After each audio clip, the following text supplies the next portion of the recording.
Hello, I'm Gary White, and this is Louisville NOW. And today we are celebrating Latin American Heritage Month, and I'm here with Israel Cuenca, who is the president of the Latin Music Awards of Kentucky. We're going to talk a little about an event that is coming up. When is your award show going to take place? It is this Saturday, September 20th, 8 p.m. on 4th Street Live. Fantastic. Now, this is the 7th year for the Latin American Music Kentucky Awards, correct? Yes, exactly, yeah. So, Israel, tell us how this got started. So we started this 7 years ago when we wanted to plan something for the community so we can get together and celebrate music and cultures. And then it's been 7 years until now. So it still continue growing and still expanding. And that was the reason, basically, to have something for the community to enjoy once a year that we can celebrate together. And the people who are going to be performing at the awards all reside in Kentucky, is that correct? Exactly. Most of them reside in Kentucky. Some of them might be in North Kentucky, Cincinnati area, or crossing the bridge to Indiana as well. But most of them are from Kentucky, from different parts of Latin America, or either they were born here, but maybe their parents are from maybe Puerto Rico, Mexico, Cuba, something like that. Or maybe they were born somewhere else, but they reside here, they work here, they live here. And it's going to be a variety of types of music as well, correct? Exactly. We have mariachi, we have salsa, we have reggaeton, we have rock. So we have different styles of music that will be that you will be able to enjoy on Saturday. So it is the Latin Music Awards. So what kind of awards are they vying for? So we have 15 categories, from Best Salsa Band, Best Latin Song of the Year, to the Best Latin Artist, Best Female Artist of the Year. So 15 categories. So that's what we're going to award this time. Fantastic. And how about if people want to attend, is there a fee? Can they just show up? How's that work? It's completely free. It's completely free for our community. We wanted to do this for our community. And so it's completely free. Just come, show up. You don't have to get a ticket. But if you want to get a ticket, you can go online as well to LatinMusicAwardsKY.com and you can get your ticket. But it's completely free, so you can come anytime and enjoy. There is VIP areas as well if you want to have a more VIP experience if you like, but it's completely free. Okay. So tell me, what can people expect when they attend? Is it just an ongoing music festival? So basically, it's, you have a red carpet, 7 to 8 p.m. At 8 p.m., we start with the live performances and awards. We also are going to give 10 scholarships to different students who attend University of Louisville, Jefferson Community College, at Bellamy University. And after that, we have a salsa concert for around 45 minutes to 1 hour. And then we have an after party with salsa dancing so people can enjoy the rest of the night. So. Okay. Now you were a salsa dancer. I can dance enough to enjoy myself, and I won't never consider myself a professional or anything like that. But I can dance. Okay. Yeah. So tell us about some of the acts who are going to be taking part in the program. Yeah. Well, we have multiple artists that will be performing at that. We will have 4 different DJs. We will have a salsa band, a full salsa band, 2 salsa bands actually. We will have a few artists who play like a reggaeton, urban style as well. We have a mariachi will perform live. So it's a very variety of styles for that night. And the individuals are from various different countries as well. So you can tell us about some of the different Latin American countries that are going to be represented? Of course, we have people from Brazil, we have people from Cuba, we have people from Mexico, from Ecuador, we have people from Puerto Rico, from Peru, from Guatemala. So we have people from all different places in Latin America, Central America. And are some of the acts frequently taking part? So this is the 7th year for this event. Have there been ones that have been performing all 7 years? We have performed continuously for 7 years. During the pandemic, we couldn't do it live, but we were able to do a virtual version of the show. So we have been continuously performing and having this show for 7 years. Yeah. And what do you feel is the significance of this event for us here in Louisville, particularly at this time? Yeah, it's about community. It's about getting together and celebrate music, celebrate cultures. I think music is a way that we can connect. It doesn't matter where we're from, which nationality. Food and music is one of the ways that we can connect. It's a kind of universal language. So it's a way to celebrate music, celebrate together culture, and dance and be happy and celebrate community. And Of the different acts that are going to be performing, which one are you most looking forward to seeing? I'm really looking forward to all of them. However, I do like the salsa part. You know, the salsa concert, the salsa dancing. I think it's a great time. And very good exercise too. Yeah, exactly. Yeah, exactly. And it should be nice. So it's going to be at 4th Street Live, correct? Life, yeah, exactly. And so it's outdoors. It's outdoors, but obviously it's in the covered area, of course. And then the after party is in a second floor, is in a private area. So yeah. Okay. And where can people find more information if they do want to get tickets or they were interested in the VIP experience? Where can they go for that? So they can go to LatinMusicAwardsKY.com or find us on any of the social media channels and Latin Music Awards KY.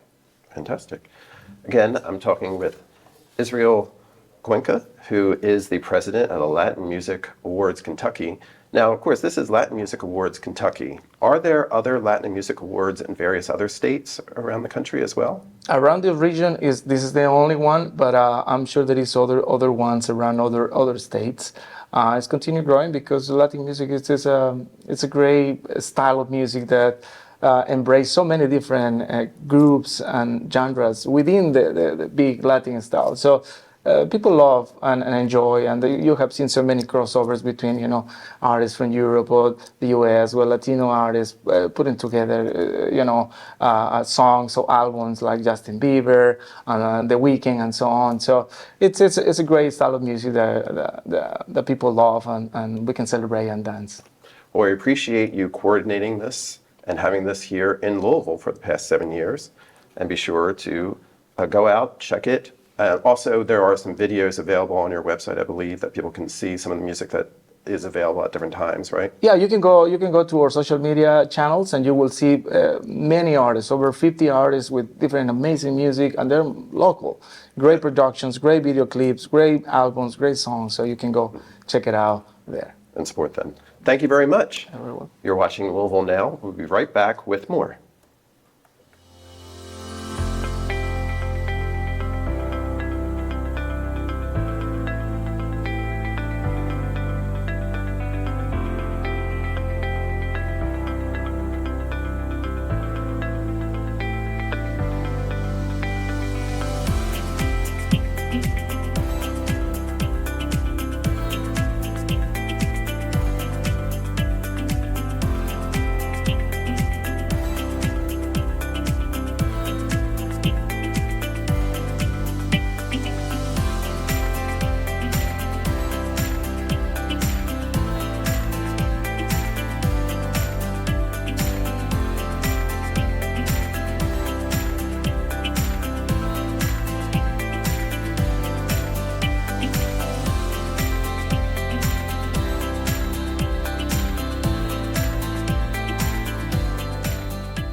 Now, I'm Gary White, and right now I'm joined by Sean Riley, who is the Marketing and Outreach Coordinator for TARC.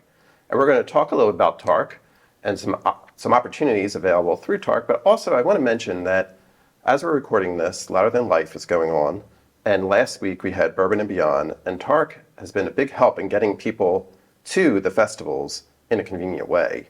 And that's what you're working on this weekend, right? Absolutely, that's right. Yeah, first let me thank you for letting TARC be on here. We really appreciate the opportunity. Well, thank you. So tell me a little bit about what you've been doing with Bourbon and Beyond and with Louder Than Life first. Right, so we are running buses to the festival, so that's going to be our number 2 route that goes from downtown out to the airport in Phillips Lane. So we're running those buses. We've kind of beefed up that service for these 2 weekends, and we are running those buses about every 15 minutes. So we're headed from First and Liberty out to the festival fairgrounds, and we are seeing huge response from tourists and visitors and people that are headed to these festivals. They're just absolutely loving how convenient TARC is to get them there. That's great. And TARC is convenient, and you should be riding TARC, but tell us, why should people be riding TARC? Absolutely, yeah. So there's a lot of reasons about why people ride TARC and a lot of reasons about why people should ride TARC. For many people, it is very convenient to get to and from their house and their place of work. Especially if they're living, kind of more inside the Waterson area of our city.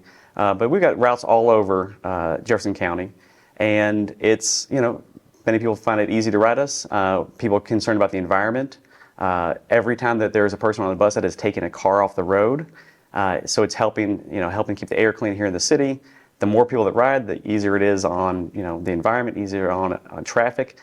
So even if you don't ride TARC, you should really want people to ride TARC because you don't want to be stuck in too much traffic, right? So we could have a bus with 40 people on it, and that's 40 cars that we've taken off the road. That's 40 cars that are not producing pollution.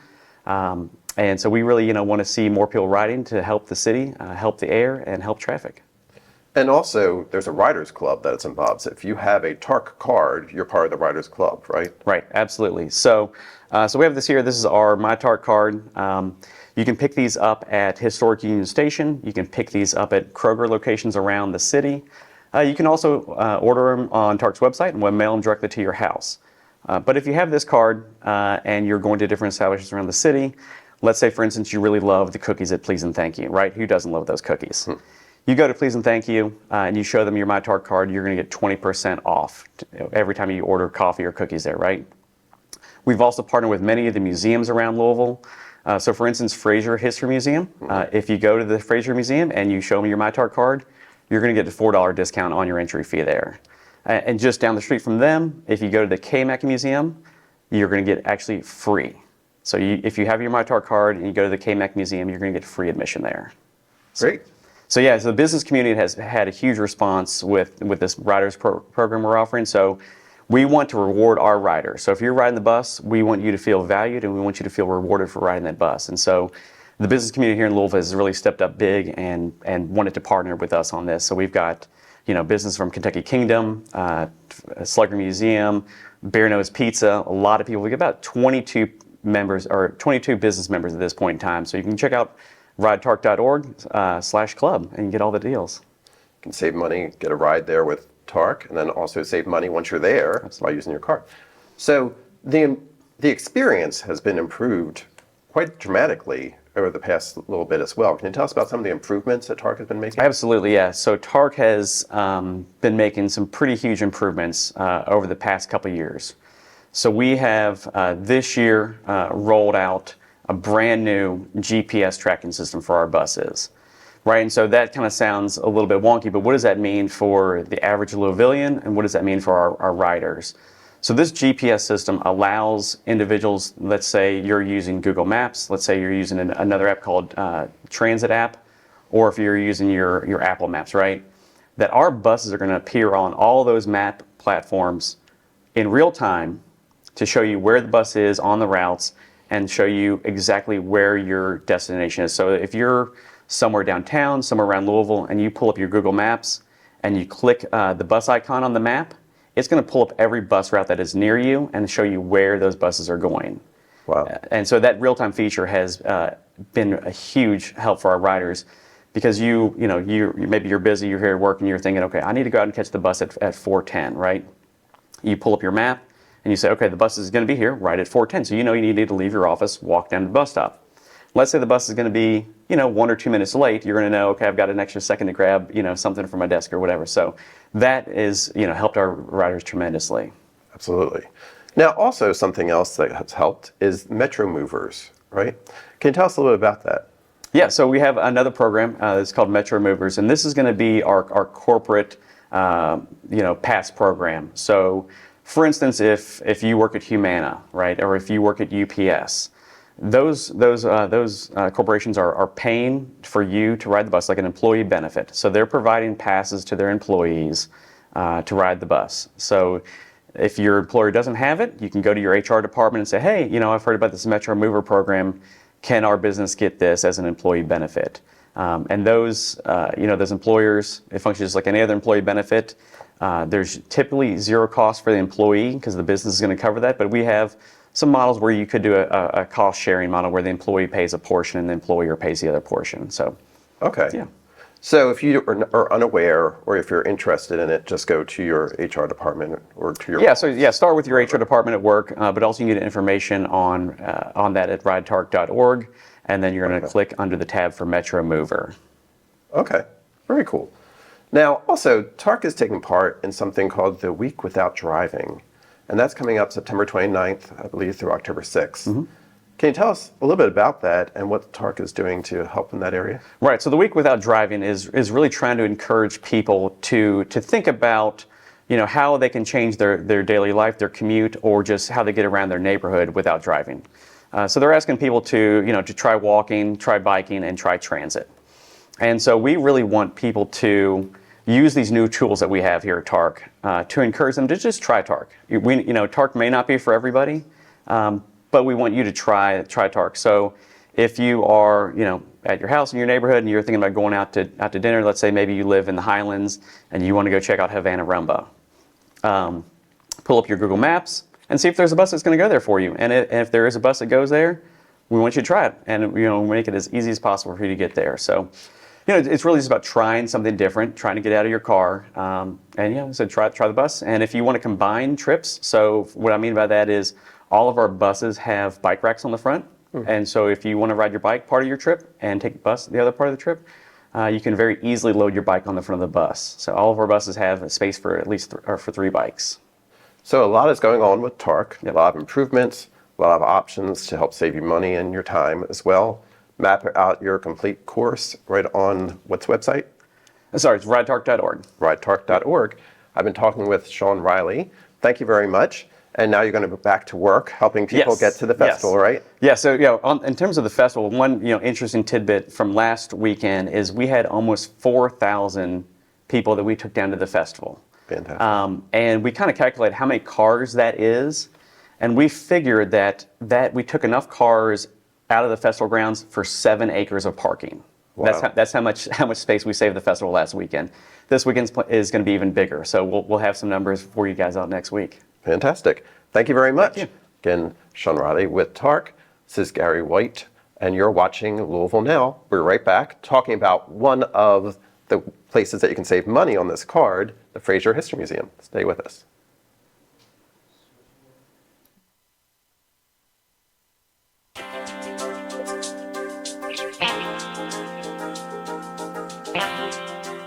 Hello, I'm Brent Ackerson, your Metro Council President, and the Metro Council Representative for District 26. We've just concluded our latest Metro Council meeting, and here are some key highlights. The council approved an ordinance amending the Land Development Code regarding homeless and crisis shelters. Approved an ordinance setting the property tax rates for Metro government and the Urban Services District. The ordinance sets the rate at 11.80 cents per $100 of assessed property value, a reduction from last year. Approved an ordinance denying the Jefferson County Extension District's proposal to levy a tax on real property, personal property, motor vehicle, and watercraft.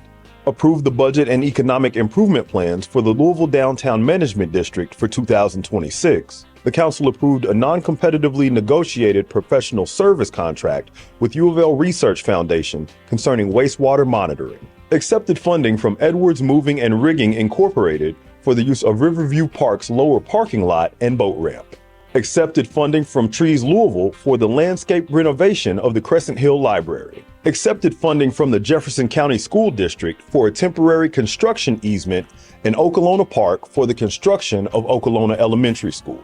And finally, the council approved neighborhood development funds to the city of Hurstbourne for flock cameras, Louisville Nature Center for picnic tables, Brightside Incorporated for tree maintenance, Girl Scouts of Kentuckiana for rental costs, South Point's Buy Local Fair, LMPD's 8th Division, Jazz in Algonquin Park on September 13th, Parkland Day on September 27th, Preston Area Business Alliance for Tamales and Tequila fundraiser on September 27th, and the Southwest Community Festival on October 11th at Sun Valley Park. Councilman Bratcher recognized Okari Robinson for his achievements in track and field and football competitions. Thank you for staying engaged and interested in your local Metro government. Remember, you can watch all our meetings live on Louisville Metro TV, Spectrum Channel 184, or tune in online at louisvilleky.primegov.com/public/portal. Your voice matters to us. If you have any questions, concerns, or ideas, please reach out to your Metro Council representative online at louisvilleky.gov/Metro Council.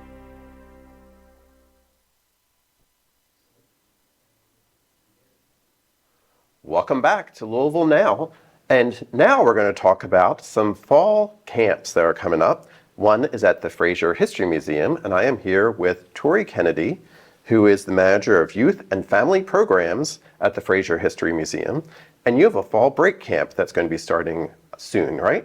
We do, actually in about 2 weeks. So it's going to go from September 29th to October 3rd when JCPS is specifically out on their fall break for school. And the theme is all tricks, some treats. And we're going to kind of be focusing on some of the magical and mystical elements of the upcoming spooky season. Fantastic. Okay. So tell us, what are some of these tricks that you're going to be having at this camp? Yeah, so we really wanted to look at tricks from the angle of, how do we define a trick? Is it playing a prank? Is it pulling off an illusion? Something like that. So we have a few different categories that we want to go throughout the week to kind of hone in on that aspect of tricks, since that's going to be the majority of the things we're talking about during the week. So our first day, for example, of the week, Monday, we are planning for it to be about the greatest heists in history. What are some of the more nefarious tricks, I guess you can say, that were pulled off to make those heists go smoothly. One of which that has a direct Kentucky connection is going to be the Jesse James bank robbery in Columbia, Kentucky, I believe. So what did they do there to kind of get away with the money? Another type of trick that we're going to have is magic tricks, of course, because that's kind of our overarching, most exciting theme. That'll be our Thursday theme for the week.